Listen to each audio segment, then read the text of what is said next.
만약 여러분의 시아버지가 갑자기 내 전 재산 37억 원은 모두 다른 여자에게 줄 거야 라고 선언한다면 그 순간 어떤 기분이 드실까요? 저는 올해 67세입니다. 지금 이 순간에도 손주들이 마당에서 뛰노는 소리를 들으며 문득 제 젊은 시절이 떠올랐습니다. 그때는 참 힘들었지만 지금 생각해보면 그 모든 시련이 저를 더 단단하게 만들어준 것 같습니다. 하지만 그 과정이 얼마나 처절했는지, 얼마나 많은 눈물을 흘렸는지는 지금도 생생하게 기억납니다. 1982년 3월, 제가 42세 되던 해였습니다. 시어머니는 제가 시집 온 지 3년 만에 갑작스럽게 세상을 떠나셨고, 그 이후로 명절마다 홀로 계신 시아버지를 모시는 것은 온전히 제 몫이 되었습니다. 당시 시아버지는 62세셨지만 워낙 건강하고 젊어 보이셔서 50대 초반처럼 보이셨어요. 키도 178cm나 되시고 머리카락도 새치가 거의 없으셔서 정말 젊은 분 같았습니다. 시어머니가 돌아가신 후 첫 번째 추석이었습니다. 저는 새벽 4시부터 일어나 차례상을 준비했어요. 시어머니가 살아계실 때 어떻게 하셨는지 기억을 더듬어가며 정성껏 준비했습니다. 아버님, 추석이 다가오는데 뭘 좋아하세요? 시어머님이 계셨을 때는 어떤 음식을 준비하셨는지. 그냥 가족들이 모이는 게 좋지. 너무 신경 쓰지 마라. 네 어머니도 화려한 걸 좋아하지 않았어. 하지만 저는 늘 신경이 쓰였습니다. 시어머니가 계셨다면 어떻게 하셨을까? 혹시 제가 부족한 건 아닐까 하는 마음으로 매번 정성을 다해 차례상을 차렸죠. 갈비찜, 나물 7가지, 전 5가지, 그리고 시아버지가 좋아하시는 대구탕까지. 한 상 가득 차려놓고 나면 등골이 땀으로 젖어 있곤 했습니다. 새아가 이렇게까지 할 필요 없는데. 아니에요, 아버님. 이 정도는 해야죠. 사실 시아버지는 워낙 자상하고 좋은 분이셨어요. 며느리에게 트집을 잡거나 구박하는 일은 전혀 없으셨습니다. 오히려 제가 힘들어할까봐 항상 배려해 주셨죠. 그래서 더욱 정성을 다해 모시고 싶었던 것 같아요. 아버님, 겨울 옷 따뜻한 걸로 새로 사드릴까요? 괜찮다, 괜찮아. 있는 것도 많은데. 아니에요. 건강이 제일 중요하잖아요. 그렇게 2년이 흘렀습니다. 남편과 저, 그리고 첫째 아들과 둘째 딸까지 내 식구가 평범하게 살아가고 있었어요. 남편은 중견기업에서 과장으로 일하고 있었고 월급이 120만 원 정도였습니다. 그때로서는 나쁘지 않은 수입이었죠. 첫째 아들 진수는 고등학교 2학년, 둘째 딸 미영이는 중학교 3학년이었습니다. 두 아이 모두 공부도 잘하고 말도 잘 들어서 자랑스러웠어요. 엄마, 저 대학교 갈 때까지 돈 걱정 안 해도 되죠? 당연하지. 아빠가 열심히 벌어오시니까 걱정하지 마라. 엄마도 파트타임 일 그만하세요. 너무 힘들어 보여요. 당시 저는 동네 슈퍼마켓에서 주 3회 파트타임으로 일하고 있었습니다. 아이들 교육비며 용돈이며 하다 보니 남편 월급만으로는 조금 빠듯했거든요. 괜찮다. 일하는 게 더 재미있어. 그때만 해도 저는 우리 가정이 이렇게 평범하게 계속 이어질 거라고 생각했습니다. 하지만 인생이란 정말 한치 앞을 알 수 없는 것이더라고요. 1985년 4월 15일 새벽 2시 30분. 제 인생에서 절대 잊을 수 없는 시간입니다. 저는 그날 밤 남편이 화장실에서 쓰러지는 소리에 잠에서 깼어요. 여보, 왜 그래요? 쿵 하는 소리와 함께 남편이 쓰러진 것입니다. 급하게 달려가 보니 남편은 의식을 잃은 채 바닥에 누워 있었어요. 얼굴이 새파랗게 질려서 숨도 제대로 쉬지 못하고 있었습니다. 여보, 정신 차려요. 진수야, 미영아, 빨리 나와. 아이들이 잠옷 차림으로 뛰어나왔어요. 엄마, 아빠 왜 그래요? 119부터 불러, 빨리. 그 10분이 10시간처럼 길게 느껴졌습니다. 구급차가 도착할 때까지 저는 남편의 맥박을 짚어보고 인공호흡을 시도해보고 온갖 방법을 다 써봤지만 소용이 없었어요. 환자 상태가 위중합니다. 지금 당장 병원으로 이송해야 해요. 구급대원의 말에 저는 머릿속이 하얘졌습니다. 아이들과 함께 구급차를 타고 병원으로 향하는 동안 저는 계속 기도했어요. 하느님, 제발 우리 남편만은 살려주세요. 아이들이 아직 어려요. 응급실에 도착해서 의사 선생님이 말씀하셨습니다. 뇌경색으로 보입니다. 지금 응급수술을 해야 하는데 수술을 해도 깨어날 가능성이 높지 않습니다. 그게 무슨 말씀이세요? 뇌혈관이 막혀서 뇌사 상태에 가깝습니다. 최선을 다해보겠지만 가족분들은 마음의 준비를 하시는 게 좋겠습니다. 저는 그 자리에서 주저앉고 말았습니다. 진수가 제 어깨를 붙잡고 있었고 미영이는 울음을 터뜨렸어요. 엄마, 아빠 안 죽죠? 죽으면 안 돼요. 안 죽어. 아빠는 안 죽어. 의사 선생님이 살려주실 거야. 하지만 제 목소리는 떨리고 있었습니다. 6시간에 걸친 응급수술이 끝났습니다. 의사 선생님이 수술복을 벗으며 나오시는데 표정이 어두웠어요. 수술은 마쳤습니다만 환자분이 의식을 회복할 가능성은 10% 정도로 보입니다. 그리고 설령 깨어나신다 해도 일상생활은 거의 불가능할 것 같습니다. 10%라도 가능성이 있다는 거죠. 네, 하지만 현실적으로는 선생님, 그 10%에 희망을 걸겠습니다. 끝까지 포기하지 않겠어요. 그날 밤, 저는 중환자실 앞 의자에서 밤을 샜습니다. 아이들은 집에 보내고 저 혼자 남아 있었어요. 새벽 4시쯤 되니까 갑자기 무서워지더라고요. 앞으로 어떻게 살아야 할지, 아이들은 어떻게 키워야 할지. 하느님, 저에게 시련을 주시려면 주세요. 하지만 아이들만은 지켜주세요. 그때 간호사 선생님이 다가오셨어요. 보호자분이세요? 환자분 상태가 안정됐습니다. 오늘 밤은 넘겼어요. 정말요? 정말 안정됐어요? 네. 하지만 언제 깨어나실지는 아무도 모르는 상태입니다. 그렇게 남편의 간병 생활이 시작됐습니다. 처음 한 달 동안은 시아버지가 매일 병원에 오셨어요. 아범 상태는 어떠냐? 아직 깨어나지 못하고 있어요, 아버님. 그래도 포기하면 안 된다. 기적이 일어날 수도 있는 거고. 시아버지는 며느리인 저보다도 더 절망적이셨지만 그래도 희망을 잃지 말라고 저를 위로해 주셨어요. 세아가, 너 혼자 모든 걸 감당하려고 하지 마라. 내가 도와줄 테니까.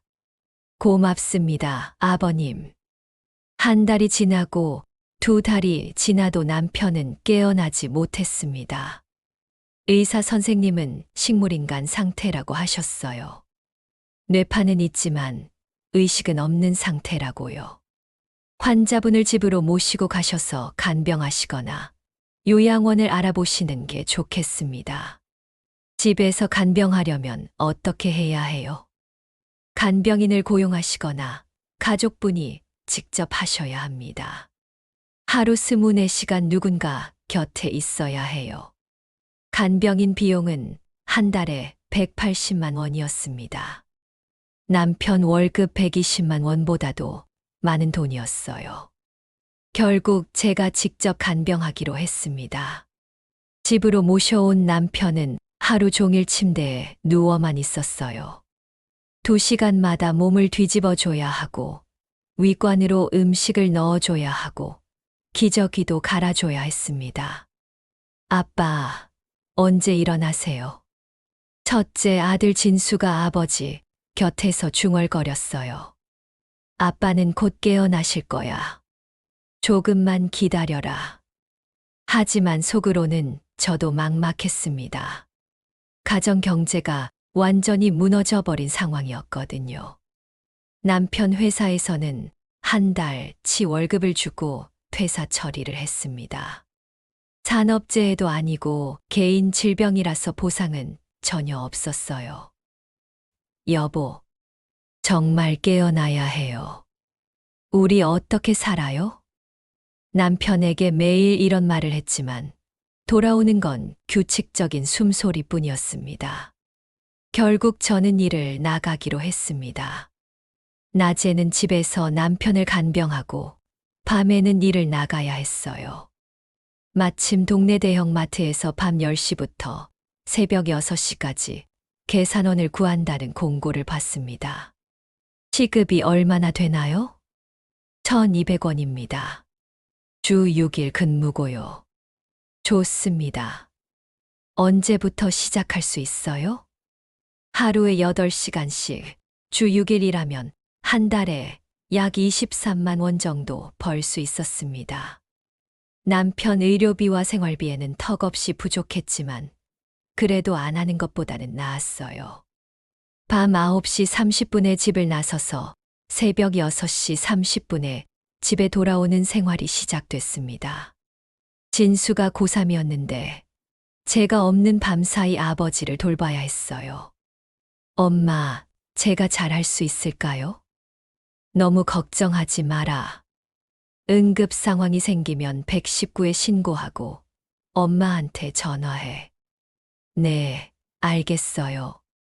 17살 아들에게 아버지 간병을 맡기고 일하러 나가는 제 마음이 얼마나 아팠는지 모릅니다. 하지만 어쩔 수 없었어요. 살아야 했으니까요. 마트에서 일하는 동안에도 걱정이 태산 같았습니다. 혹시 집에서 무슨 일이 생기면 어떡하지? 진수가 감당할 수 있을까? 이런 생각들로 가득했어요. 어서 오세요. 포인트 카드 있으세요? 감사합니다. 또 오세요. 똑같은 말을 하루에 수백 번씩 반복하면서도 머릿속은 온통 집 걱정뿐이었습니다. 새벽에 집에 돌아와서 남편 상태를 확인하고 아침 6시부터 다시 간병을 시작했어요. 오전 10시에 2시간 정도 잠을 자고 오후 2시부터 6시까지 또 2시간 잠을 잤습니다. 하루에 고작 4시간씩밖에 잠을 잘 수 없었어요. 엄마, 너무 무리하시는 거 아니에요? 얼굴이 완전히 늙으셨어요. 미영이가 걱정스럽게 말했습니다. 괜찮다. 엄마는 튼튼해. 하지만 거울을 볼 때마다 깜짝 놀랐어요. 2년 사이에 10년은 늙은 것 같았거든요. 머리카락도 절반 이상이 새하얗게 새었고 주름도 깊게 팼습니다. 그렇게 2년이 흘렀습니다. 진수는 대학교에 입학했고 미영이는 고등학교에 올라갔어요. 다행히 두 아이 모두 성적이 좋아서 장학금을 받을 수 있었습니다. 엄마, 저는 야간대학에 다닐게요. 낮에는 아르바이트해서 등록금 벌겠어요. 아니다. 제대로 된 대학교 다녀야지. 엄마가 너무 힘드셔요. 제가 도와야죠. 진수는 정말 듬직한 아들이었습니다. 17살 때부터 아버지 간병을 도와주고 동생까지 챙겨주고 어른보다 더 어른 같았어요. 그런데 1987년 8월 어느 날, 갑자기 시아버지에게서 전화가 왔습니다. 에미야, 내가 갑자기 배가 아파서 병원에 입원했다. 예, 어느 병원이세요? 지금 당장 갈게요. 서울성 모 병원이야. 근데 급하지 않으니까 천천히 와라. 저는 급하게 준비해서 병원으로 향했습니다. 그런데 막상 병원에 도착해서 보니 남편이 갑자기 고열이 나면서 상태가 악화되었다는 연락을 병원으로부터 받았습니다. 아빠의 상태가 이상해지자 미영이가 119를 불러서 병원 응급실로 이동을 한 모양이었습니다. 보호자분, 환자분 상태가 위급합니다. 지금 중환자실로 옮겨야 할 것 같은데요. 간호사 선생님이 급하게 말씀하셨어요. 네, 갑자기 왜요? 열이 39도까지 올라가고 혈압도 떨어지고 있어요. 폐렴 증상도 보이고요. 그 순간 저는 정말 어떻게 해야 할지 몰랐습니다. 시아버지는 병원에 입원해 계시고 남편은 중환자실에 들어가야 하고 두 명을 동시에 돌볼 수는 없는 상황이었어요. 진수에게 전화했습니다. 진수야, 아빠 상태가 안 좋아져서 중환자실에 들어가신다. 내가 당분간 할아버지 병문안 다녀올 수 있겠니? 네, 엄마. 제가 할아버지 돌봐드릴게요. 미안하다. 엄마가 두 군데를 다 못 가서. 괜찮아요. 저도 이제 어른이잖아요. 하지만 마음이 편하지 않았습니다. 19살 대학생에게 할아버지 병문안까지 맡기고 제가 며느리로서 해야 할 일을 못하고 있다는 죄책감이 컸어요. 시아버지에게 전화드렸습니다. 아버님, 죄송합니다. 남편이 갑자기 위급해져서 중환자실에 들어갔어요. 당장 병원을 떠날 수가 없어서. 그래, 알겠다. 너도 힘들 텐데 괜찮다. 진수가 와주면 되지. 정말 죄송해요. 며느리가 이래서야. 아니야, 괜찮다고 하잖아. 아범이 더 위급하니까 거기 있어라. 전화를 끊고 나서도 마음이 무거웠습니다. 시아버지는 이해한다고 하셨지만 정말 마음속으로도 그렇게 생각하실까 싶었어요. 다음 날 진수가 병문안을 다녀와서 말했습니다. 엄마, 할아버지가 좀 이상하셨어요. 왜, 어떻게? 저한테 내 엄마는 왜 안 오냐고 계속 물어보시더라고요. 아빠가 위급하다고 말씀드려도 그래도 한 번 정도는 와야지 하시면서 제 가슴이 철렁 내려앉았습니다. 시아버지가 섭섭해하고 계신 거였어요. 내가 직접 가서 말씀드려야겠다. 엄마, 아빠는 어떻게 해요? 간호사 선생님께 부탁드리고 잠깐만 다녀올게. 결국 저는 남편을 간호사에게 맡기고 시아버지 병실로 달려갔습니다. 병실에 들어서니 시아버지가 혼자 창밖을 바라보고 계셨어요. 아버님, 왔어요. 왔구나. 아범은 괜찮고? 네, 다행히 좀 안정됐어요. 아버님은 어떠세요? 별거 아니야. 장염이라는데 금방 나을 거야. 하지만 시아버지의 표정이 어두우셨어요. 뭔가 마음에 상처를 받으신 것 같았습니다. 아버님, 제가 바로 못 온 거 정말 죄송해요. 아니야, 괜찮다고 했잖아. 그래도 며느리가 시아버지 아프실 때 곁에 없으면 안 되는 거잖아요. 시아버지는 아무 말씀도 하지 않으셨습니다. 그 침묵이 더 무서웠어요. 일주일 후 시아버지가 퇴원하셨습니다. 저는 퇴원하시는 날 마중을 나갔어요. 아버님, 이제 괜찮으세요? 응, 괜찮아. 집에 모셔다 드릴까요? 아니야. 택시 타고 갈게. 예전 같으면 제가 모셔다 드린다고 하면 고맙다고 하셨을 텐데, 이번에는 단호하게 거절하셨어요. 뭔가 달라지신 것 같았습니다. 그 이후로 시아버지와의 관계가 예전 같지 않았어요.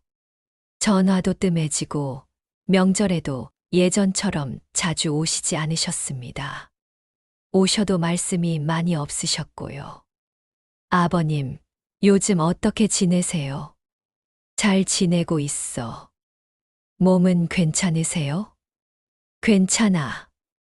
대화가 이어지지 않았어요. 예전에는 이런저런 이야기를 많이 나누셨는데, 이제는 묻는 말에만 간단히 대답하시고 마셨습니다.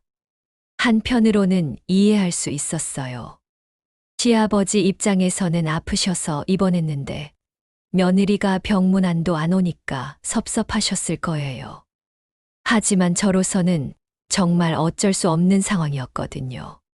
그런데 1987년 12월쯤 동네에서 이상한 소문이 돌기 시작했습니다. 춘자 씨, 큰일 났어요. 옆집 사는 김 여사님이 저한테 귓속말로 말했어요. 왜요? 무슨 일이에요? 춘자 씨 시아버님이 젊은 여자랑 만나고 다니신다는 얘기가 있어요. 예, 그게 무슨 말이에요?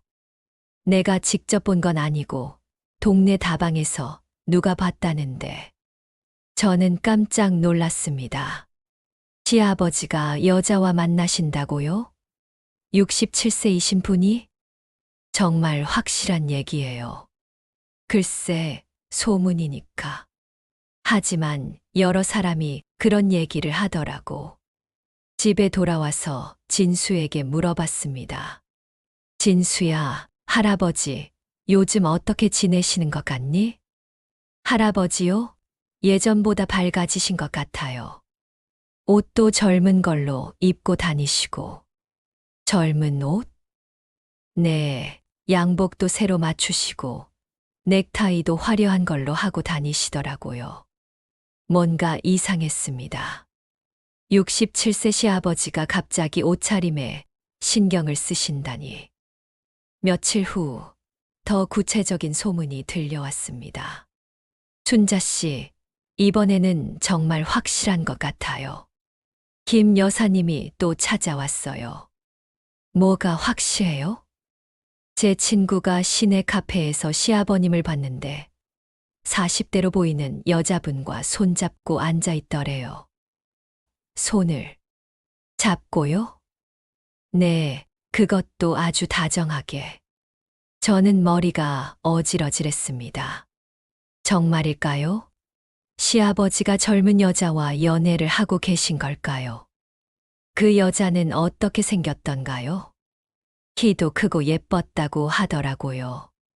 화장도 진하게 하고 옷도 화려하게 입고 그날 밤 잠이 오지 않았습니다.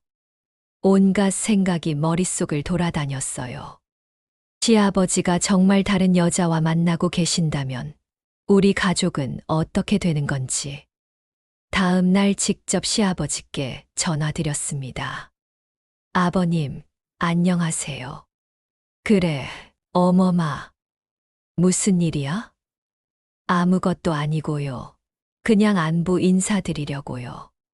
요즘 어떻게 지내세요? 잘 지내고 있어.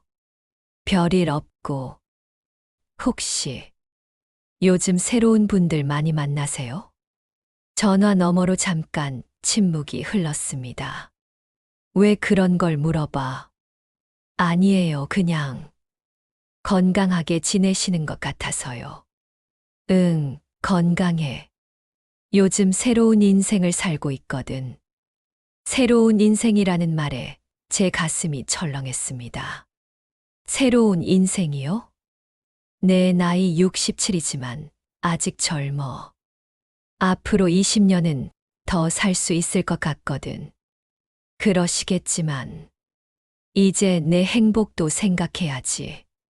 그동안 가족들만 생각하고 살았는데, 전화를 끊고 나서 저는 한참을 멍하니 앉아 있었습니다. 정말 시아버지가 다른 여자와 만나고 계신 게 맞는 것 같았어요. 며칠 후 더 충격적인 소식을 들었습니다. 시아버지가 그 여자와 함께 부산 여행을 다녀오셨다는 얘기였어요. 정말요? 여행까지 다녀오셨다고요? 네, 2박 3일로 다녀오셨다고 하더라고요. 호텔도 같이 묵었다던데. 김 여사님의 말에 저는 정말 기가 막혔습니다. 67세 시아버지가 여자와 여행을 다니시다니. 동네에서는 연일 화제였을 거예요. 그런데 그 여자가 누군지는 아세요?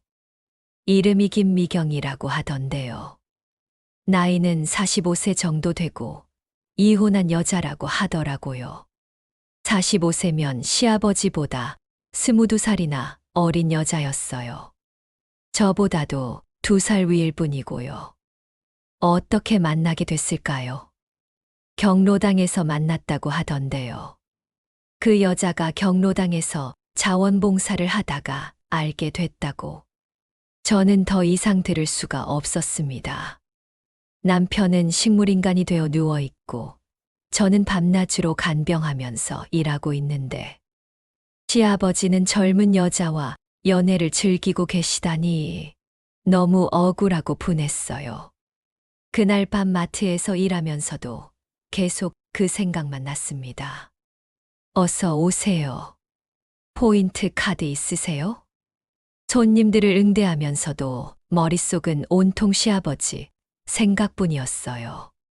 42년 동안 정성껏 모셔온 시아버지가 다른 여자와 여행까지 다니시다니. 새벽에 집에 돌아와서 남편 곁에 앉았습니다. 여보, 시아버님이 다른 여자와 만나고 다니셔. 우리는 이렇게 힘들게 살고 있는데 남편은 여전히 눈을 감고 누워있을 뿐이었어요. 가끔 눈을 뜨기도 하지만 아무것도 알아보지 못했습니다. 여보, 정말 깨어나야 해요. 이 상황을 어떻게 해야 할지 모르겠어. 하지만 남편에게서 돌아오는 건 규칙적인 숨소리뿐이었습니다. 1988년 1월 설날이 다가왔습니다. 시아버지가 오실지 안 오실지 걱정되었어요. 작년까지는 설날 아침 일찍 오셔서 차례도 함께 지내고 하루 종일 계셨는데 설날 전날 밤에 전화드렸습니다. 아버님, 내일 설날인데 언제 오세요? 아, 설날. 내일 오후에 잠깐 갈게. 오후에요? 아침 차례는 어떻게 해요? 너희들끼리 해라. 내가 아침에는 다른 약속이 있어서. 다른 약속. 아마 그 김미경이라는 여자와의 약속이겠죠. 네, 알겠습니다. 설날 아침 저는 혼자서 차례상을 차렸습니다. 시아버지 없이 지내는 첫 번째 차례였어요. 진수와 미영이도 할아버지가 왜 안 오시는지 궁금해했습니다. 엄마, 할아버지는 왜 안 오세요? 다른 약속이 있으시대. 설날에 무슨 약속이 있으세요? 저는 대답할 수가 없었어요.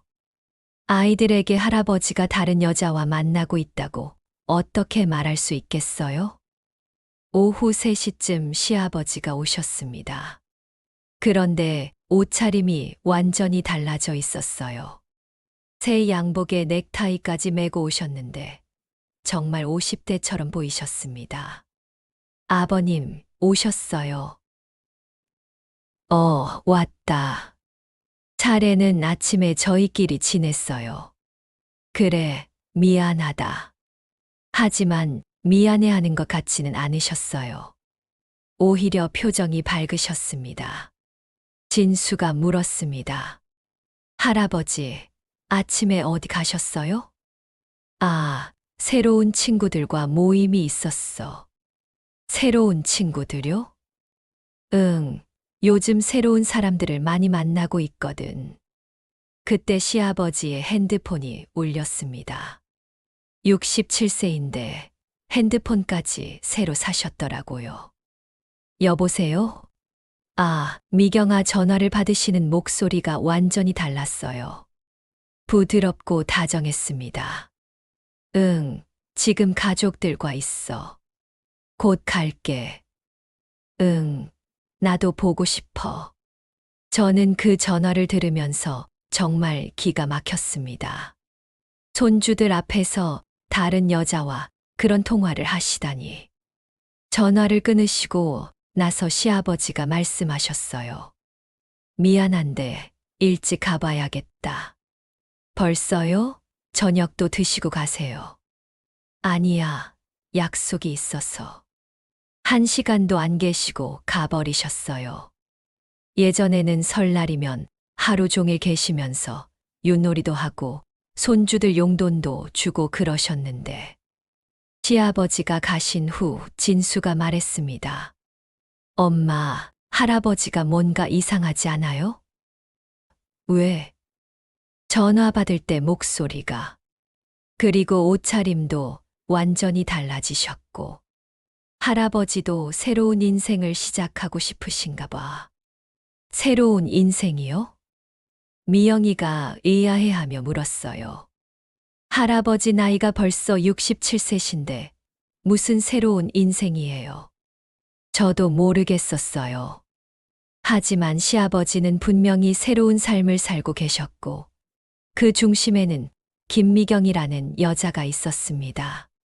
2월 들어서 더욱 구체적인 소문들이 들려왔습니다. 춘자 씨, 이번에는 정말 큰일 날 것 같아요. 김 여사가 심각한 표정으로 찾아왔어요. 또 무슨 일이에요? 시아버님이 그 여자랑 혼인신고를 하려고 하신다는 얘기가 있어요. 혼인신고요? 저는 깜짝 놀라 일어섰습니다. 네, 동사무소 아는 사람이 그러는데 혼인신고 서류를 준비하고 있다고 하더라고요. 설마 그럴 리가. 하지만 가능성이 없는 건 아니었어요. 요즘 시아버지 행동을 보면 충분히 그럴 수 있을 것 같았거든요. 그날 저녁 직접 시아버지께 전화드렸습니다. 아버님, 혹시 결혼 생각하고 계세요? 전화 너머로 잠깐 침묵이 흘렀습니다. 누가 그런 얘기를 했니? 동네에서 소문이 나고 있어요. 소문. 혼인신고를 하실 거라고. 아, 그래. 맞다. 너무 담담하게 인정하셔서 저는 할 말을 잃었습니다. 정말이에요? 응, 미경이와 결혼할 생각이야. 아버님, 그분을 알게 된 지 얼마나 됐다고 결혼을. 6개월이면 충분해. 나이 먹어서 시간 낭비하고 싶지 않거든. 하지만 너무 성급하신 거 아니에요. 성급하다고 나는 지금까지 내 인생을 안 살았어. 이제 내 행복을 찾을 때가 됐다고 생각해. 그렇다고 해서 결혼까지. 어머마, 내 인생은 내가 정하는 거야. 이제 누구 눈치도 보고 싶지 않아. 전화를 끊고 나서 저는 정말 어떻게 해야 할지 몰랐습니다. 시아버지가 정말 재혼을 하신다면 우리 가족의 위치는 어떻게 되는 건지 가족회의를 했습니다. 진수야, 미영아, 할아버지가 재혼하신다고 하신다. 예, 정말요? 두 아이 모두 깜짝 놀랐습니다. 그럼 우리는 어떻게 되는 거예요? 모르겠다. 할아버지 마음이 완전히 바뀌신 것 같아. 엄마, 할아버지한테 말려보세요. 내가 뭐라고 할 수 있겠니? 할아버지, 인생인데. 하지만 속으로는 정말 걱정이 많았어요. 시아버지가 재혼하시면 재산 문제는 어떻게 될지, 우리 가족과의 관계는 어떻게 될지. 며칠 후 더 충격적인 소식을 들었습니다. 춘자 씨, 큰일 났어요. 김 여사님이 숨을 헐떡이며 달려왔어요. 왜요? 무슨 일이에요? 시아버님이 그 여자에게 재산을 넘겨주고 있다는 얘기가 있어요. 재산을 넘겨준다고요? 네, 통장을 그 여자 이름으로 바꾸고 있다고 하더라고요. 저는 머리가 하얘졌습니다. 시아버지의 재산은 37억 원 상당이었어요. 서초동 아파트 세 채와 강남의 상가 건물 한 채, 그리고 예금까지 합치면 그 정도였습니다. 정말 확실한 얘기예요. 은행에 아는 사람이 있는데 시아버님이 요즘 자주 오셔서 계좌 정리를 하고 있다고 하더라고요. 그날 밤 잠이 오지 않았습니다. 시아버지가 정말 재산을 다른 여자에게 넘겨주신다면 우리 가족은 어떻게 살아야 할까요? 남편은 식물인간 상태고 저는 밤낮으로 일해도 생활이 빠듯한데 다음 날 용기를 내서 시아버지께 직접 물어봤습니다. 아버님, 혹시 재산 정리하고 계세요? 응, 좀 정리하고 있어. 어떻게 정리하시는 건가요? 내가 죽으면 미경이가 받을 수 있도록 준비하고 있어. 정말이었습니다. 시아버지가 그 여자에게 재산을 물려주려고 하고 계셨어요. 아버님, 그건 너무 성급하신 거 아니에요. 그분을 알게 된 지 얼마나 됐다고. 6개월이면 충분하다고 했잖아. 미경이는 나를 진심으로 사랑해. 나이 차이가 좀 있어도 상관없어. 하지만 저희는 42년 동안, 42년, 그래, 42년 동안 가족으로 살았지. 그런데 정작 내가 아플 때는 곁에 없더라. 결국 그 이야기로 돌아왔습니다. 제가 시아버지 입원했을 때 병문안을 못 간 일 말이에요. 아버님, 그때는 정말 어쩔 수 없는 상황이었어요. 어쩔 수 없다고 42년 동안 가족이라고 했는데 정작 중요한 순간에는 없다는 게 말이 되나? 남편이 위독해서 변명하지 마라. 이제 와서 무슨 소용이야. 시아버지의 목소리에는 깊은 상처가 묻어 있었습니다. 제가 생각했던 것보다 훨씬 더 마음의 상처를 받으신 것 같았어요. 아버님, 정말 죄송해요. 그때 꼭 가야 했는데. 이제 됐어. 나도 내 행복을 찾기로 했으니까. 3월이 되자 시아버지는 더욱 적극적으로 김미경과의 관계를 발전시켜 나가셨습니다. 동네에서는 거의 매일 보인다고 했어요. 커피숍에서, 레스토랑에서, 영화관에서. 정말 어디서든 같이 다니더라고. 그런데 시아버님이 정말 젊어 보이시던데요. 50대 초반 같아 보이더라고요. 동네 아주머니들의 이야기를 들으면서 저는 복잡한 심정이었어요. 한편으로는 시아버지가 행복해 하시는 것 같아서 다행이었지만, 다른 한편으로는 우리 가족이 소외되는 것 같아서 서글퍼요. 그런데 3월 말쯤 정말 예상하지 못한 일이 벌어졌습니다. 어느 날 새벽 3시쯤 시아버지에게서 급한 전화가 왔어요. 어머마, 지금 당장 올 수 있냐? 목소리가 떨리고 있었습니다.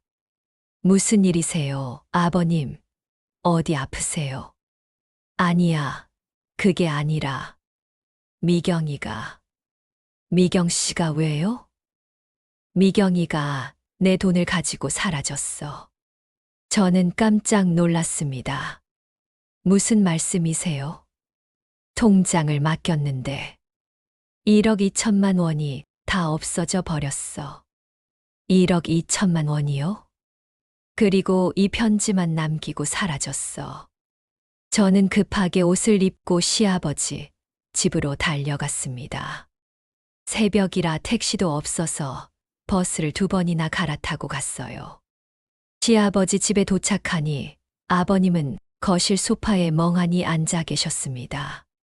평소 단정하시던 모습과는 전혀 달랐어요. 머리카락은 헝클어져 있고 잠옷 차림에 슬리퍼를 신고 계셨습니다. 아버님, 정확히 무슨 일이 있었어요? 시아버지는 저를 보시더니 한숨을 크게 쉬셨어요. 통장을 맡겼는데, 어제까지도 멀쩡했는데, 오늘 아침에 은행에 가보니까 잔고가 20만 원밖에 안 남아 있어. 어떻게 그런 일이? 그리고 이것만 남겨놓고 사라졌다고. 시아버지가 편지 한 장을 제게 건네주셨어요. 편지 내용은 이러했습니다. 아버님 죄송해요. 저에게는 급하게 돈이 필요했어요. 제 딸이 미국에서 수술을 받아야 하는데 돈이 없어서 언젠가 꼭 갚아드릴게요. 정말 죄송합니다. 미경 올릴. 그게 전부였어요. 6개월 동안 사랑한다고 했던 사람이 1억 2천만 원을 가지고 이런 편지 한 장만 남기고 사라진 거였습니다. 아버님, 경찰서에 신고하셔야 해요. 신고? 내가 자발적으로 준 건데 뭘 신고해. 하지만 이건 사기잖아요. 사기라고? 내가 바보였을 뿐이야. 시아버지의 목소리에는 분노보다는 자책과 절망이 가득했습니다. 아버님, 너무 자책하지 마세요.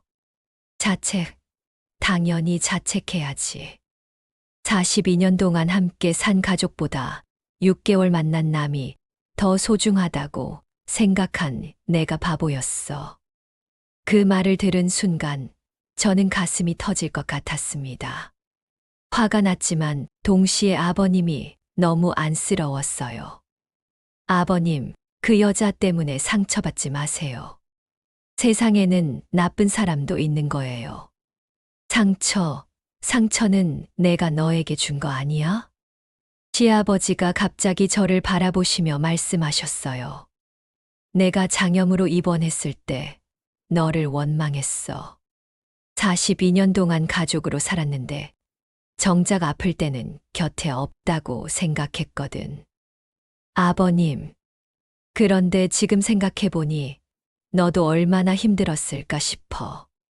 남편 간병하고 아이들 키우고 생계까지 책임지느라 얼마나 지쳤을까. 시아버지의 눈에 눈물이 맺혔습니다. 내가 이기적이었어. 내 외로움과 서운함만 생각하고 너의 어려움은 생각하지 못했지. 아버님, 그런 말씀 마세요. 아니야. 내가 정말 바보 같은 짓을 했어. 6개월 만난 여자한테 속아서 42년 가족을 소홀히 하다니. 아버님, 괜찮아요.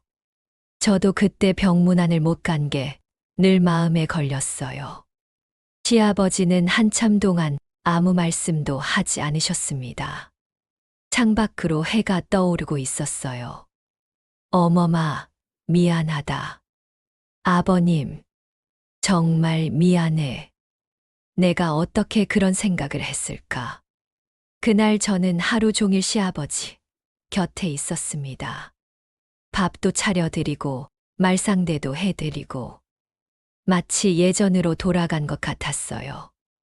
어머마, 내가 그 여자한테 재산을 넘겨주겠다고 했던 거 기억하지?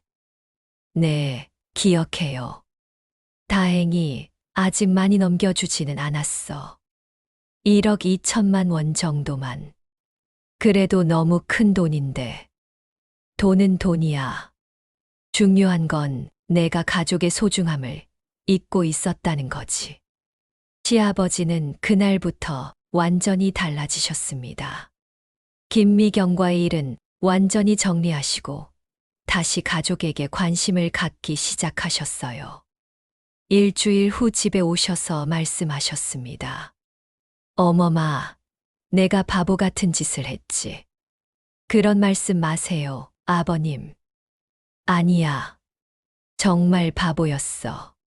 가족보다 소중한 건 없는데 그걸 몰랐거든. 누구나 외로울 때가 있는 거예요. 그래도 가족을 소홀히 해서는 안 되는데. 정말 후회돼. 한 달이 지나고 2달이 지나면서 시아버지는 예전 모습으로 완전히 돌아오셨습니다. 일주일에 한 번씩 집에 오시기 시작했고, 명절에는 함께 차례상을 차리셨어요. 어머마, 아범은 어떠냐?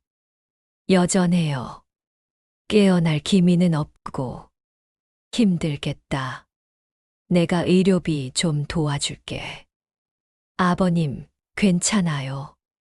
아니야. 내가 도와야지. 진작 이렇게 했어야 했다. 가족인데. 시아버지는 그때부터 남편의 의료비를 지원해 주기 시작하셨어요. 한 달에 100만 원씩 주셔서 저는 정말 많은 도움을 받았습니다. 아버님, 너무 감사해요. 감사하다는 말 하지 마라. 내가 해야 할 일이야. 그해 추석날이었습니다. 시아버지가 온 가족을 모아놓고 말씀하셨어요. 너희들에게 미안한 말을 했었지. 재산을 다른 데 주겠다고. 할아버지, 괜찮아요. 진수가 대답했습니다. 아니야. 할아버지가 잘못했어. 가족이 제일 소중한 건데 그걸 몰랐거든. 할아버지, 저희도 할아버지를 더 잘 챙겨드렸어야 했어요.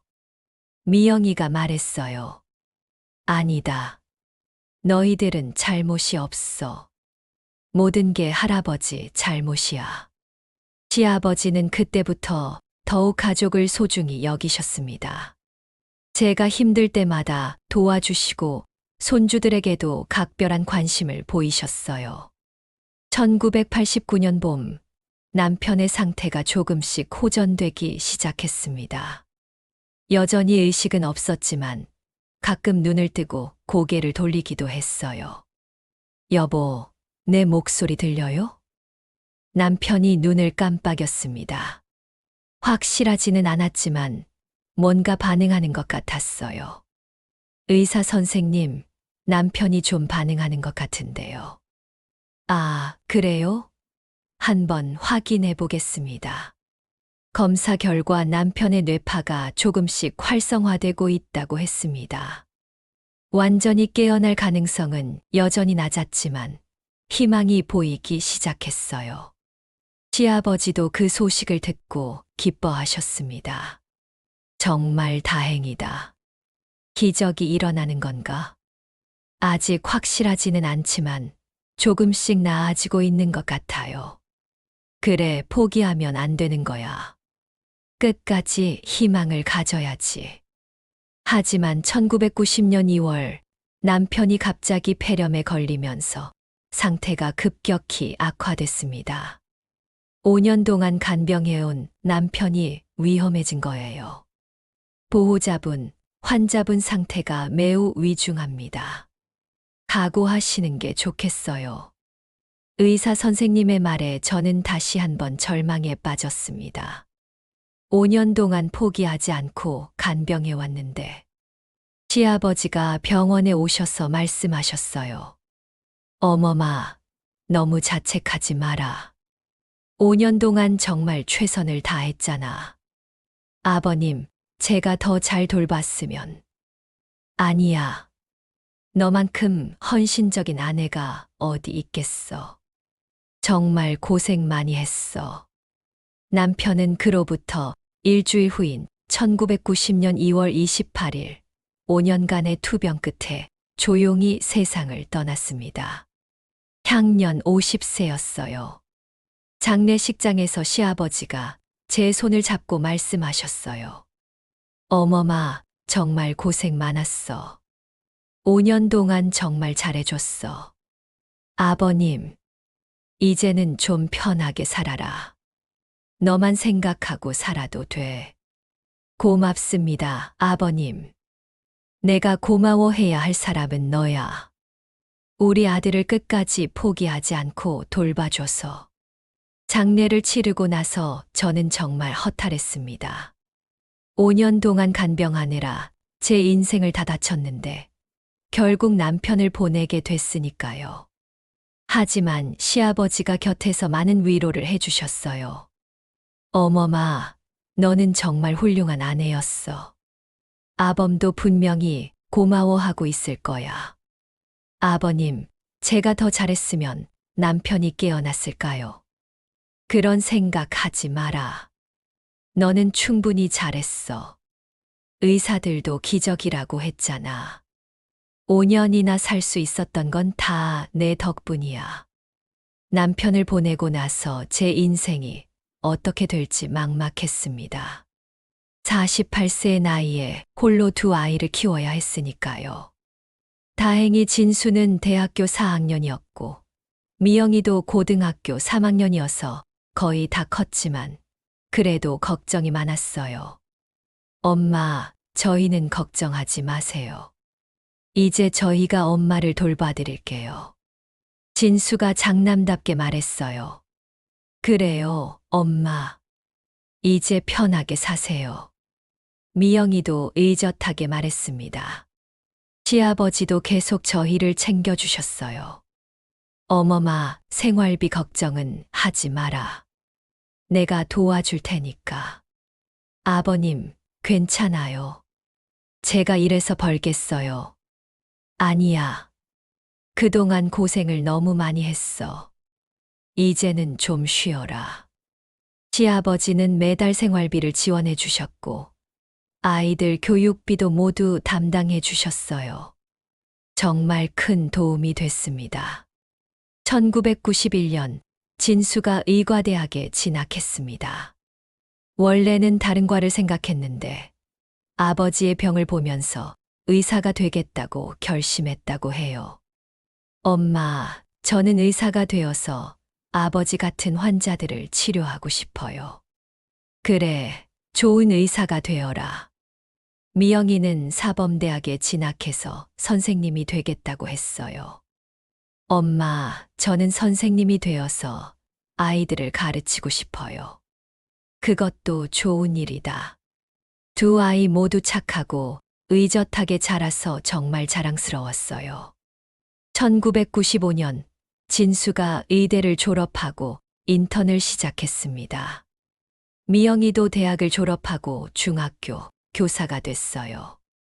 엄마, 이제 저희가 돈 벌어서 엄마 편하게 해드릴게요. 그래, 고맙다. 너희들이 잘 자라줘서 엄마는 정말 행복해. 시아버지도 손주들이 잘 되는 걸 보시며 무척 기뻐하셨어요. 어머마, 아이들을 정말 잘 키웠다. 아범도 하늘에서 기뻐하고 있을 거야.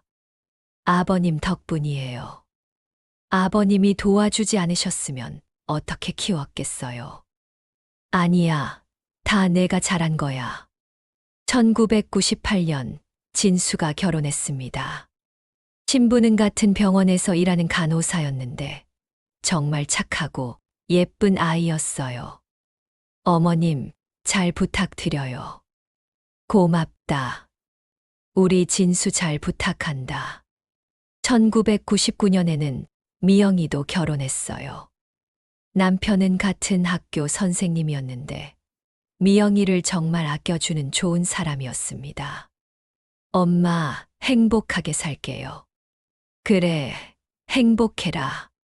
두 아이 모두 결혼하고 나니 저는 정말 홀로 남게 됐어요. 57세의 나이에 혼자 사는 생활이 시작된 거였습니다. 하지만 시아버지가 계셔서 외롭지는 않았어요. 일주일에 두세 번씩 오셔서 함께 저녁을 드시고 이런저런 이야기를 나누셨거든요. 어머마, 외롭지 않나? 아니에요.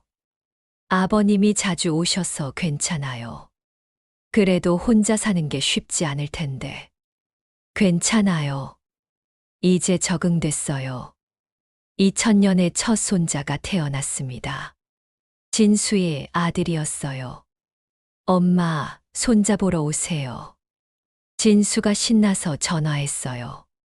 그래, 지금 갈게. 병원에 가서 처음 손자를 안았을 때의 감동은 지금도 잊을 수 없습니다. 정말 작고 예쁜 아기였어요. 시아버지도 증손자를 보시고 무척 기뻐하셨어요. 이야, 정말 예쁘다. 아범을 똑 닮았네. 그러게요. 정말 똑같이 생겼어요. 어머마, 내가 증조할아버지. 네가 할머니가 됐구나. 그러게요, 아버님. 2001년에는 둘째 손자가, 2003년에는 손녀가 태어났어요. 미영이도 2002년에 딸을, 2004년에 아들을 낳아서 모두 5명의 손주가 생겼습니다. 시아버지는 손주들을 정말 아끼셨어요. 생일 때마다 선물을 사주시고 용돈도 주시고. 할아버지, 고맙습니다. 할아버지, 사랑해요. 손주들도 시아버지를 정말 좋아했어요. 어머마, 이렇게 손주들이 많으니까 정말 행복하다. 그러게요, 아버님. 다 아버님 덕분이에요. 아니야, 다 내가 아이들을 잘 키운 덕분이지. 그런데 2001년 가을, 시아버지가 갑자기 몸이 안 좋아지기 시작하셨어요. 처음에는 감기인 줄 알았는데 계속 기침이 나고 열이 떨어지지 않으셨어요. 아버님, 병원에 가보시는 게 좋겠어요. 괜찮아, 감기일 거야. 하지만 일주일이 지나도 증상이 나아지지 않아서 강제로 병원에 모시고 갔습니다. 검사 결과는 폐렴이었어요. 81세의 고령이라 위험할 수 있다고 했습니다. 할아버지, 입원하셔야 해요. 진수가 의사 입장에서 말했어요. 입원, 그냥 약 먹으면 안 되나? 아니에요, 할아버지. 폐렴은 위험해요. 결국 시아버지는 2주간 입원하셨습니다. 저는 매일 병원에 가서 간병했어요. 어머마, 고맙다. 또 너에게 짐이 되는구나. 무슨 말씀이세요? 저야말로 그동안 아버님한테 도움을 너무 많이 받았는데. 그래도 미안해. 나이 먹으니까 몸이 말을 안 듣네. 다행히 2주 후 시아버지는 완전히 회복되어 퇴원하셨어요. 하지만 그 일을 계기로 몸이 많이 약해지신 것 같았습니다. 어머마, 내가 언제까지 살 수 있을까? 아버님, 그런 말씀 마세요.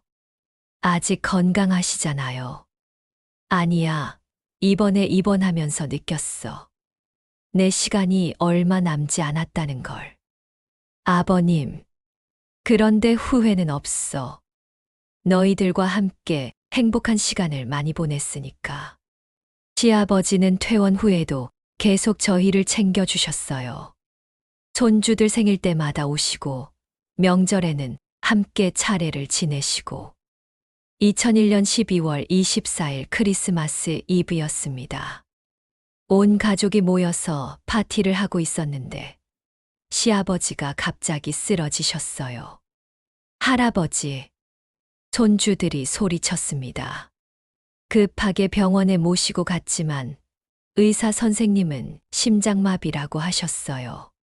가족분들은 마음의 준비를 하시는 게 좋겠습니다.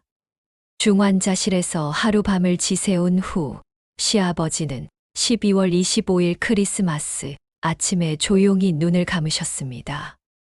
향년 81세였어요. 임종을 지키면서 시아버지가 마지막으로 하신 말씀이 아직도 기억에 남습니다. 어머마, 내 평생 가장 고마운 사람은 너였어. 가족의 소중함을 일깨워줘서 고맙다. 아버님, 편히 가세요. 너는 정말 좋은 며느리였어. 그것이 시아버지의 마지막 말씀이었습니다. 장례식에는 정말 많은 사람들이 왔어요. 시아버지가 생전에 얼마나 많은 사람들에게 사랑받으셨는지 알 수 있었습니다. 어머님, 할아버님은 정말 좋은 분이셨어요.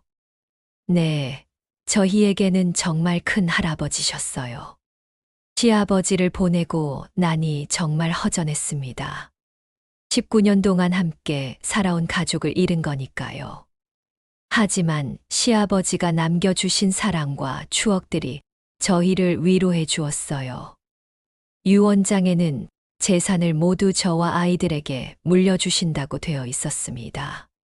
그리고 마지막에 이런 글이 적혀 있었어요. 며느리 김순자에게 42년 동안 우리 가족의 기둥이 되어줘서 고맙습니다. 당신은 정말 훌륭한 며느리이자 어머니였습니다. 내가 잠시 길을 잃었을 때도 끝까지 포기하지 않고 기다려줘서 고맙습니다. 가족의 소중함을 깨닫게 해준 당신에게 진심으로 감사드립니다. 그 유언장을 읽으면서 저는 한참을 울었습니다. 시아버지의 마음을 다시 한번 느낄 수 있었거든요. 그 이후로 16년이 더 흘렀습니다. 저는 지금 손주들과 함께 행복하게 살고 있어요. 진수는 지금 대학병원 교수가 되었고, 미영이는 교감 선생님이 되었습니다. 두 아이 모두 각자의 분야에서 성공해서 정말 자랑스러워요. 손주들도 모두 건강하게 잘 자라고 있습니다. 첫째 손자는 올해 의과대학에 진학했고, 둘째 손자는 고등학교 3학년, 손녀는 중학교 2학년이에요. 미영이 아이들도 각각 고등학교와 중학교에 다니고 있고요. 가끔 시아버지가 그리워집니다. 특히 손주들이 좋은 소식을 가져올 때마다 아버님이 살아계셨으면 얼마나 기뻐하셨을까 하는 생각이 들어요. 할머니, 저 의대에 합격했어요. 첫째 손자가 합격증을 들고 뛰어왔을 때 저는 시아버지 영정 앞에서 그 소식을 전했어요. 아버님, 진수 아들이 의대에 합격했어요. 정말 기뻐하실 텐데. 영정 속의 시아버지는 환하게 웃고 계신 것 같았습니다. 요즘 가끔 젊은 며느리들이 저에게 조언을 구해올 때가 있어요. 김순자 선생님, 시부모님과 어떻게 지내야 할까요? 힘들어도 참고 견뎌보세요. 진심은 언젠가 통하게 되어 있어요. 하지만 너무 힘들어요. 저도 그랬어요. 특히 시아버님이 다른 여자와 만나셨을 때는 정말 포기하고 싶었어요. 다른 여자와요? 네, 시아버님이 67세에 45세 여자와 연애하셨어요. 재산까지 넘겨주려고 하시고. 그런데도 포기하지 않으셨어요? 네, 끝까지 포기하지 않았어요. 그 덕분에 나중에는 더욱 깊은 가족애를 느낄 수 있었거든요. 젊은 며느리들에게 제 경험을 들려주면서 저 자신도 그 시절을 돌아보게 됩니다. 정말 힘든 시간들이었지만 그 모든 것들이 지금의 행복을 만들어준 것 같아요. 시아버지가 김미경이라는 여자와 만나셨던 그 시기, 저는 정말 절망적이었습니다. 남편은 식물인간이고, 저는 밤낮으로 일해야 하고, 시아버지는 다른 여자와 연애를 즐기시고, 그때는 왜 이런 시련을 주시는지 하느님을 원망하기도 했어요. 하지만 지금 생각해보니 그 시련이 있었기 때문에 시아버지와 더욱 깊은 관계를 맺을 수 있었던 것 같습니다. 만약 시아버지가 그런 일을 겪지 않으셨다면 제가 병문안을 못 간 것에 대한 서운함이 계속 남아 있었을 거예요. 하지만 김미경에게 속으신 후 시아버지는 제 처지를 이해하게 되셨고, 저 역시 아버님의 외로움을 이해할 수 있었거든요. 결국 그 갈등의 시간들이 우리를 더욱 가깝게 만들어준 셈이죠. 지금도 가끔 시아버지가 꿈에 나타나세요. 어머마, 잘 지내고 있지? 네, 아버님. 손주들도 다 잘 자라고 있어요. 그래, 다행이다. 너 덕분에 우리 가족이 이렇게 행복할 수 있었어. 아니에요, 아버님. 아버님이 마지막에 깨달아 주셔서 가능한 일이었어요. 꿈에서 시아버지는 항상 환하게 웃고 계세요. 생전에 손주들을 바라보시던 그 따뜻한 눈빛으로요. 올해 첫째 손자가 의과대학에 입학하면서 저에게 말했어요. 할머니, 저는 할아버지 같은 의사가 되고 싶어요. 할아버지는 의사가 아니었는데. 아니에요. 할머니 말씀 들어보니까 할아버지는 마음을 치료하는 의사였던 것 같아요. 마음을 치료하는 의사. 네, 할머니의 상처받은 마음을 이해하고 위로해주는 분이셨잖아요. 저도 그런 의사가 되고 싶어요. 그 말을 들으면서 저는 시아버지가 정말 훌륭한 분이셨다는 걸 다시 한 번 느꼈습니다. 비록 한때 길을 잃으셨지만 결국은 가족의 소중함을 깨닫고 돌아오셨으니까요. 요즘 제가 가장 행복한 순간은 온 가족이 모이는 명절이에요. 진수 가족, 미영이 가족이 모두 모이면 10명이 넘는 대가족이 됩니다. 할머니, 증조할아버지 사진 어디 있어요? 손주들이 시아버지 사진을 찾아요. 여기 있다. 시아버지 영정을 차례상 한가운데 모시고 모두 절을 올립니다. 할아버지, 저희 모두 건강하게 잘 지내고 있어요. 할아버지, 보고 싶어요. 손주들의 인사를 들으면서 저는 시아버지가 정말 행복해 하실 거라는 생각이 들어요. 명절이 끝나고 손주들이 돌아가면 집이 조용해집니다. 그럴 때마다 저는 시아버지와 함께 보냈던 시간들을 생각해요. 갈등도 있었고 서운함도 있었지만 결국은 서로를 이해하고 사랑하게 된 그 시간들이 제게는 가장 소중한 추억입니다. 특히 시아버지가 김미경에게 속으신 후 저에게 미안하다고 말씀하시던 그 순간이 가장 기억에 남아요. 67세의 어른이 며느리에게 고개 숙여 사과하시는 모습을 보면서 저는 진정한 가족이 무엇인지 깨달았거든요. 가족이란 서로 완벽한 사람들이 모인 게 아니라 불완전한 사람들이 서로의 부족함을 이해하고 사랑으로 채워가는 관계라는 것을요.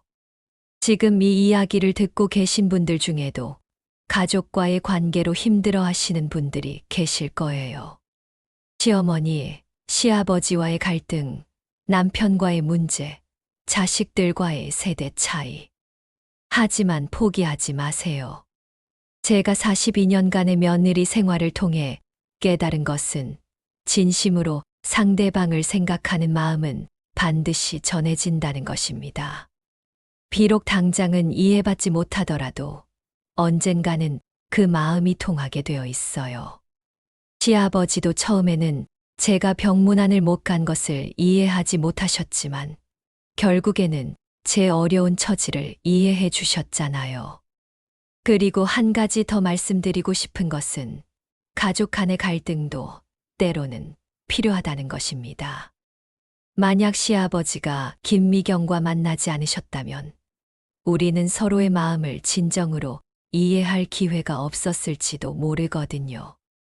갈등을 통해 서로의 상처를 확인하고 그것을 치유해가는 과정에서 더욱 깊은 사랑을 느낄 수 있었던 것 같아요. 물론 그 과정이 쉽지는 않았습니다.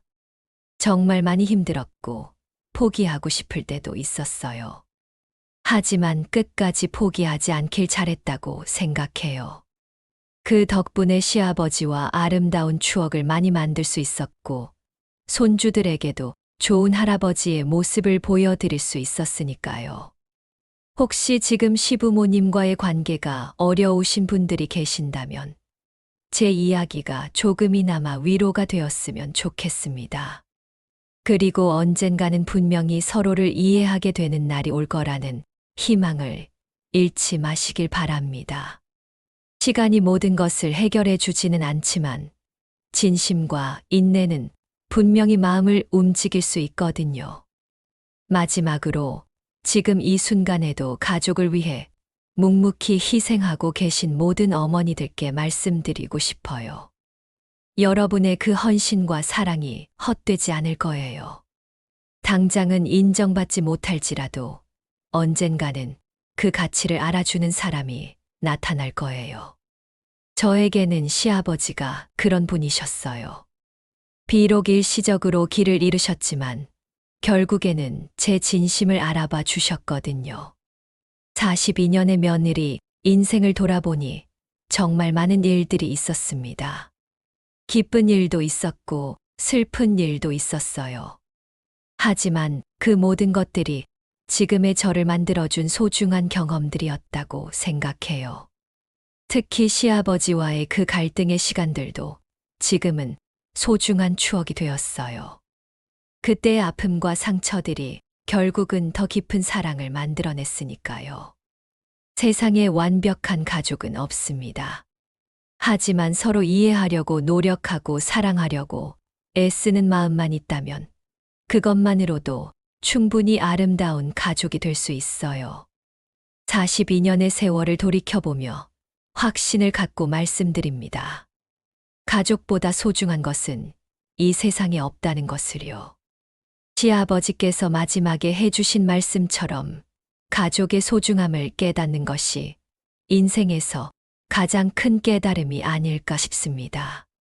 오늘 밤도 손주들의 잠든 얼굴을 바라보며 이 모든 것들이 얼마나 소중한 선물인지 다시 한번 느끼게 됩니다. 그리고 저 멀리 하늘에서 시아버지도 이 모습을 보며 미소 짓고 계실 것 같아요. 어머마, 정말 고생 많았다. 이제는 행복하게 살아라. 그런 목소리가 들려오는 것만 같습니다. 지난주에는 첫째 손자가 의과대학 입학 준비를 하면서 저에게 물어봤어요. 할머니, 의사가 되면 가장 먼저 뭘 해야 할까요? 사람을 치료하는 거지. 할아버지처럼 마음도 치료할 수 있는 의사가 되고 싶어요. 그래, 몸만 치료하는 게 아니라 마음도 치료해 줄 수 있는 의사가 되어라. 시아버지가 살아계셨다면 이런 대화를 들으시고 얼마나 기뻐하셨을까요? 요즘 젊은 세대들을 보면 저희 때와는 많이 다릅니다. 며느리도 시어머니에게 당당하게 의견을 말하고 시어머니도 며느리를 며느리보다는 딸처럼 대하는 경우가 많아요. 그래도 좋은 변화인 것 같아요. 며칠 전 미영이가 말했어요. 엄마는 그때 참 힘드셨을 텐데 지금 생각해 보니까 너무 고생하신 것 같아요. 아니야, 그때는 그게 당연한 거였어. 지금은 시대가 달라진 거고. 그래도 엄마가 너무 희생하신 것 같아서 미안해요. 미안할 게 뭐 있어. 덕분에 너희들이 잘 자라줬잖아. 사실 젊은 며느리들을 보면 부럽기도 해요. 저희 때는 무조건 참고 견뎌야 한다고 생각했는데 지금은 서로 대화로 풀어나가는 경우가 많으니까요. 하지만 그때의 제 선택이 틀렸다고 생각하지는 않아요.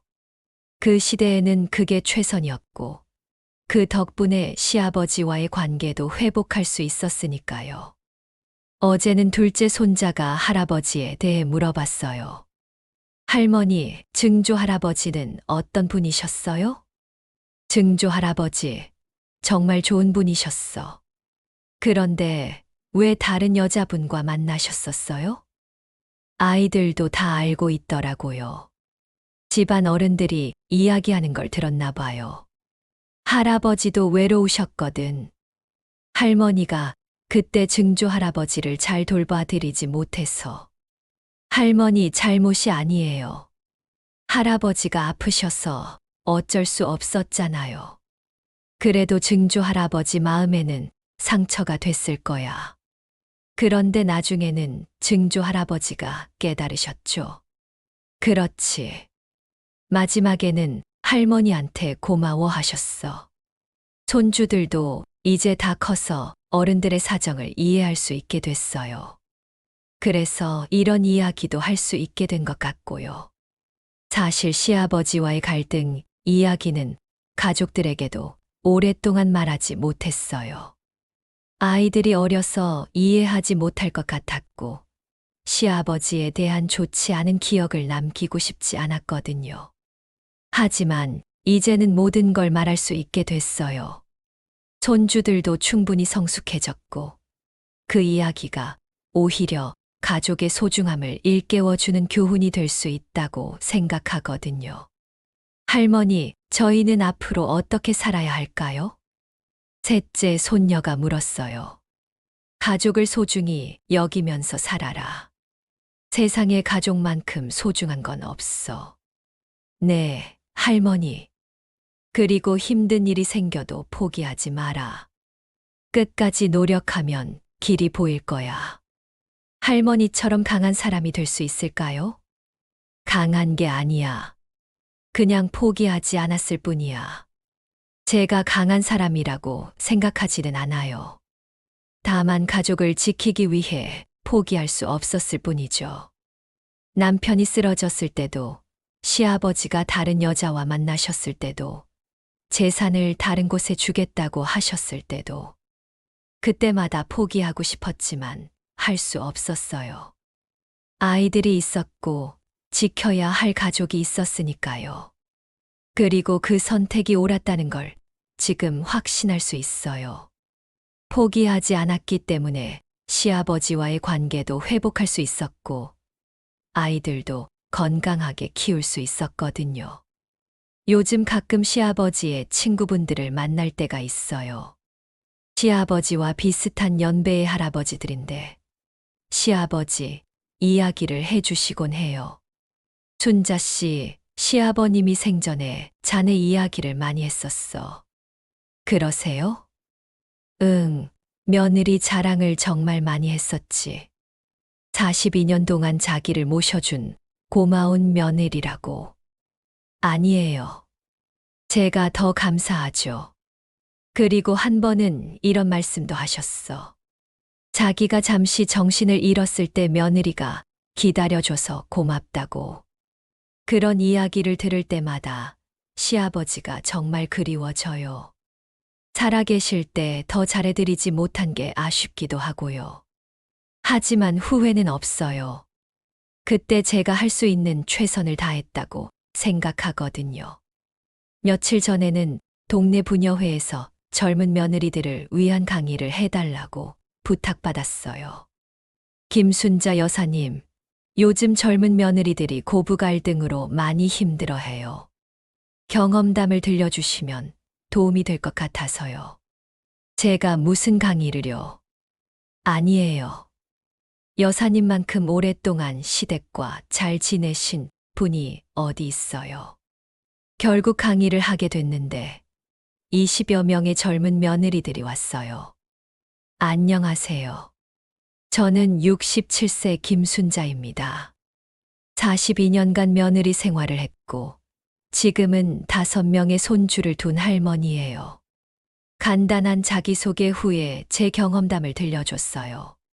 시어머니 없이 혼자 시집살이한 이야기, 남편이 쓰러져서 간병한 이야기, 시아버지와 갈등했던 이야기까지.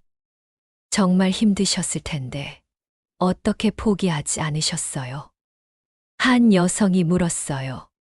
포기할 수 없었어요. 가족이니까요. 하지만 시아버님이 다른 여자와 만나셨을 때는 정말 화나지 않으셨어요. 화났죠. 정말 많이 화났어요. 하지만 화만 내서는 해결되지 않잖아요. 그럼 어떻게 하셨어요? 기다렸어요. 시아버님이 언젠가는 깨달아 주실 거라고 믿고 기다렸죠. 그런데 만약 깨달으시지 못하셨다면 어떡하실 뻔했어요?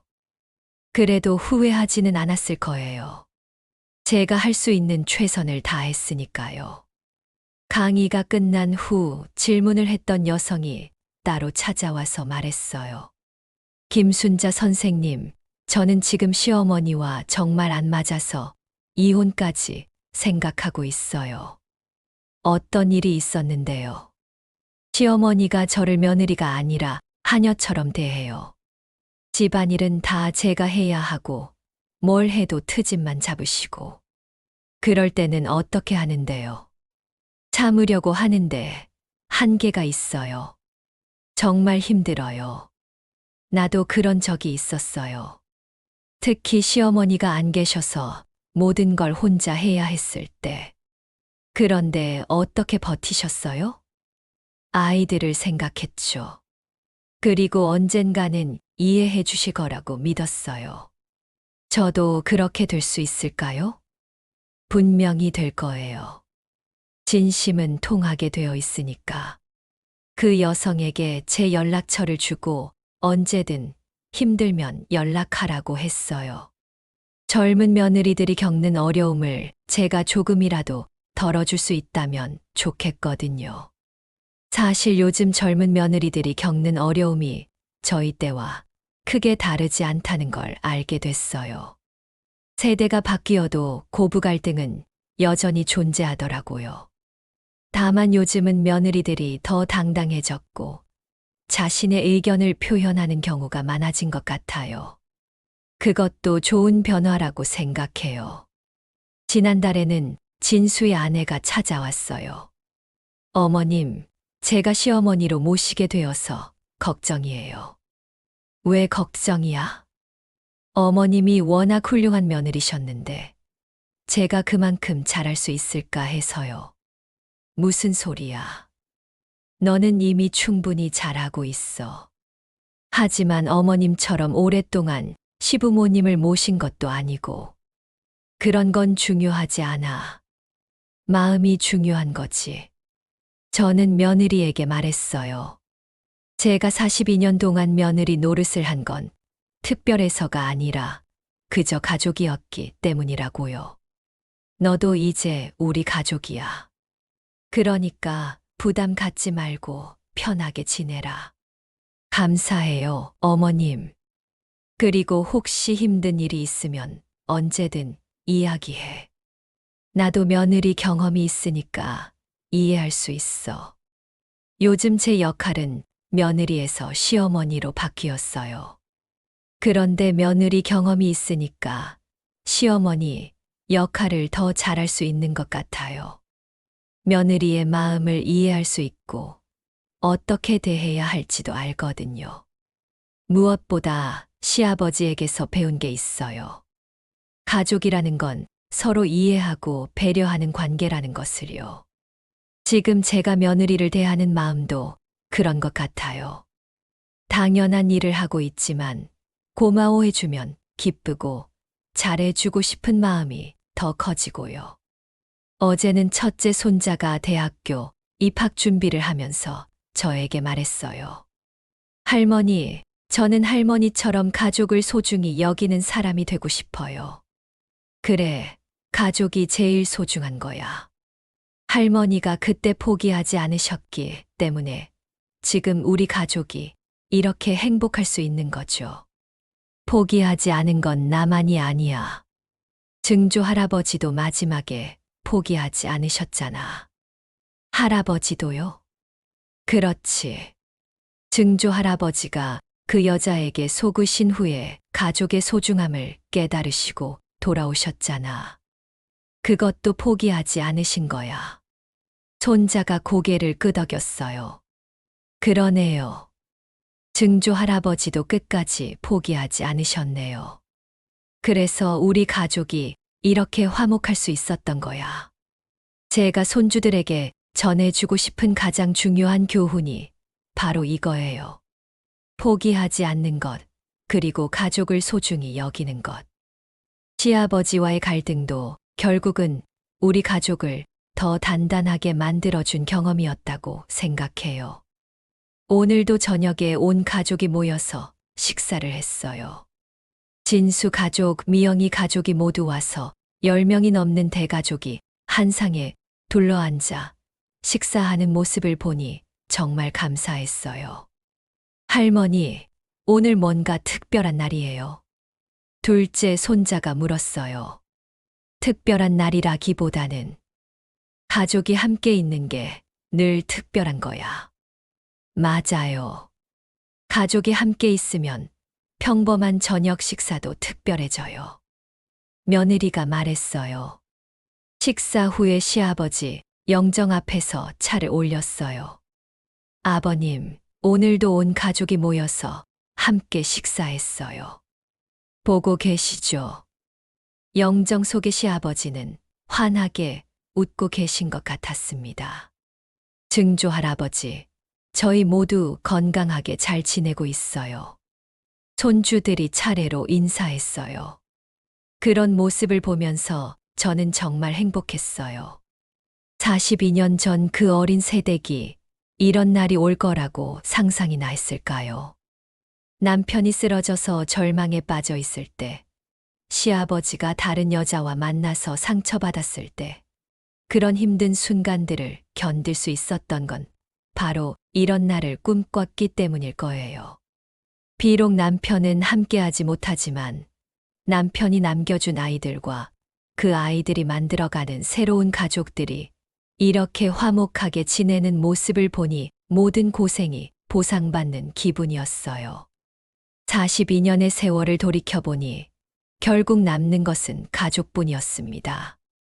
시아버지도 마지막에는 그것을 깨달으셨죠. 돈이나 재산보다 소중한 것은 서로를 아끼고 사랑하는 마음이라는 것을요. 지금도 가끔 시아버지가 그리워집니다.